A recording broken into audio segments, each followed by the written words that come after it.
Ketika ini, pelbagai kritikan dilemparkan kepada seorang insan bernama Nurul Izzah Anwar. Bermula daripada desas-desus yang mengatakan dirinya berkemungkinan bakal bertanding bagi merebut jawatan Timbalan Presiden Parti Keadilan Rakyat PKR dalam pemilihan parti peringkat pusat yang bakal berlangsung tak lama lagi, hinggalah beliau benar-benar mengesahkan bakal bertanding dan berentap dengan penyandang bagi jawatan tersebut, iaitu Datuk Seri Rafizi Ramli. Kritikan terhadap Izzah dilihat semakin memuncak apabila ramai yang cuba mengaitkannya dengan nepotisme kerana beliau merupakan puteri sulung kepada Perdana Menteri yang juga Presiden PKR sendiri, Datuk Seri Anwar Ibrahim. Tak cukup dengan itu, mereka mempertikai apakah kelayakan Izzah dalam mengemudi parti, memandangkan beliau bukan lagi seorang ahli parlimen, malah beliau hanyalah seorang wanita. Jika masih ramai yang sangsi dengan kebolehannya, mari sama-sama kita saksikan rangkuman perjalanan Izzah sebagai seorang ahli politik dan nilaikannya sendiri. Salam sejahtera, nama saya Nurul Izzah Anwar. Saya nak PKR Nurul Izzah Anwar,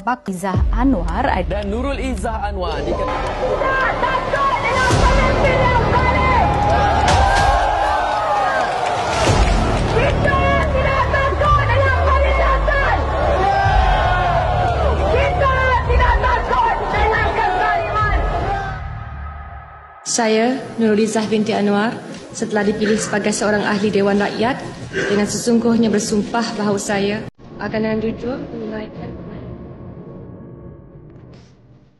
Apabila kita mampu memberi kesan yang besar, kesan yang lebih baik kepada rakyat di luar sana, di mana kita mampu melunaskan janji kita, itulah tanda kemenangan buat kita.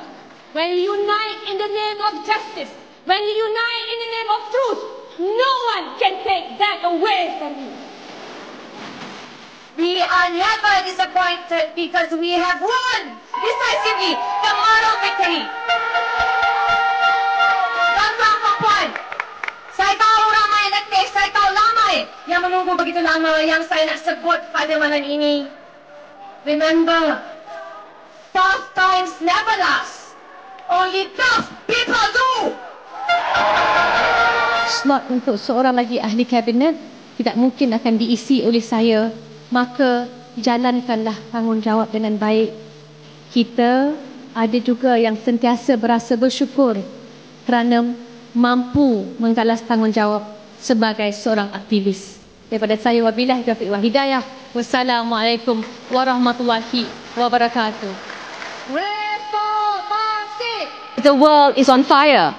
And if you don't act, then all of us, our children, the future generation, will not have a future worth living for. And I remember when I was 17, it was a religious leader, my ustaz, that told me the closest to God is one that services as many people as possible. So women are not just made to become mothers, women are leaders. Saya masuk politik pun untuk memastikan kita boleh bawa dan selesaikan, kalau bukan 100% usaha fastabiqul khairat, berlumba-lumba ni nak buat kebaikan. Bersama membina parti kita.